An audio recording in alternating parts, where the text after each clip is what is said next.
Ginoong Pangulo, gusto kong banggitin sa bulwagang ito, kahapon nag-launch tayo sa social media lamang, Mr. President. Para sa mga lalaki at babaeng nabudol, nasamantala, at na-realize nila na sila'y niloko at ginoyo ng pekeng initiative na ito, PI din, Mr. President.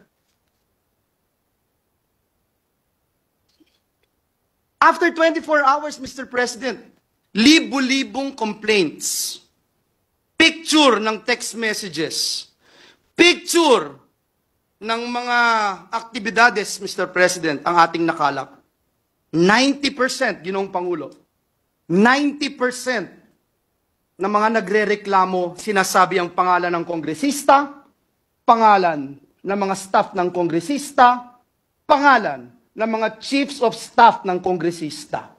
Mr. President, nagkataon lang ho ba ito? Nagkataon lang ho ba ito, Mr. President? Ang tanong ko. Sa tingin niyo po, Ginoong Pangulo, kayo po na nagsabi na meron din po kayong nakausap na ilang kongresista. Meron din po ako. Alam niyo, Ginoong Pangulo, napakasakit po para sa akin magsalita ng ganito dahil galing po tayo sa House of Representatives. Kayo, Ginoong Pangulo, Senator Risa, Senator Sani, Senator JB, Senator Win, Senator Mark, lahat po tayo galing ng House of Representatives. Ako po, Ginoong Pangulo, wala akong Joel Villanueva kung walang House of Representatives. Lahat ho ng natutunan ko, paano ako makakapag-contribute for nation building, natutunan ko sa House of Representatives. Kaya masakit po sa akin, Ginoong Pangulo, ang makita 90% ng reklamo, House of Representatives. Nagkataon ho ba ito, Ginoong Pangulo? Magsasalita na po ako, yung alam ko ho, personal, hindi lang yung sinumbong sa akin na sinasabi kong 90%. Sa aking lalawigan, ito yung pinakamasakit. Lalawigang tinubuan ko, Mr. President. 20 taon mahigit ang hinintay bago nagkaroon ng representante ang dakilang lalawigan ng Bulacan dito sa bulwagang ito. Tapos may ganito, Mr. President. Nakausap ko yung mga konsihal, nakausap ko yung mga kapitan, nakausap ko pati toda, Mr. President, na ginamit ng mga kongresista doon. Doon nga po sa Hagunoy, pinapirma sila. Sa Hagunoy, Bulacan, hindi alam kung ano yung pinipirmahan. Meron pang iba, sabi, online game lang. Nanalo kang 300 pesos, i-Gcash sa'yo. Bigay mo lang yung telepono mo. Nandito po. At hindi kagaya noong mga nagpalabas ng TV ad at nagpupush ng peking inisyatibo na ito, hindi nila mapinpoint kung sino sila. Handa po ako ibigay ito. Handa akong sabihin kung sino itong mga ito. Ipakita itong mga ebidensya na ito, Mr. President. I'm just wondering, Mr. President, bakit ganito? Nakita ko po si Senator Cynthia Villar, galing din po sa House of Representatives. Bakit ganito, Ginoong Pangulo? Hindi ho ba pagpapalit ng kalye, pangalan ng kalye dito sa Pilipinas, pag pinapalitan po ang kalye, pangalan ng kalye, Ginoong Pangulo, matanong ko po ang ating distinguished colleague, pag pinapalitan po ba ang kalye, pangalan ng kalye dito sa Pilipinas, pagkatapos po bang maipasa sa House of Representatives, batas na po ito, palitan na ang kalye? Hindi pa, Ginoong Pangulo. May Senado pa. Dadaan pa yan sa Senado.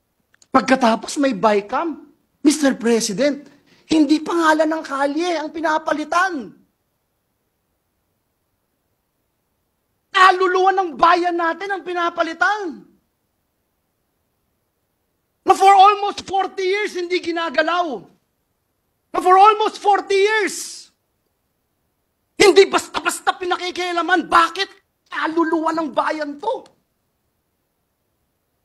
Now you see, with your own eyes, on television, now you hear the complaints of the people.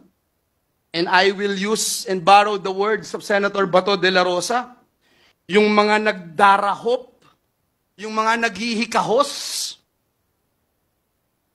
mga nangangailangan ng tulong, nangangailangan ng ayuda ng gobyerno, umaasa sa tulong ng gobyerno, pagsasamantalahan natin para lamang ma-extend ang termino natin, para lamang ma-abolish ang Senado. Mr. President, Kung gusto ng taong bayang i-abolish ang Senado, I don't mind. If it is the will of the people, I don't mind.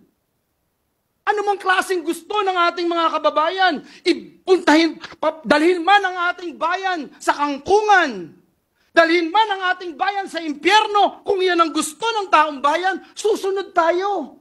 Rerespetuhin natin. Pero Mr. President,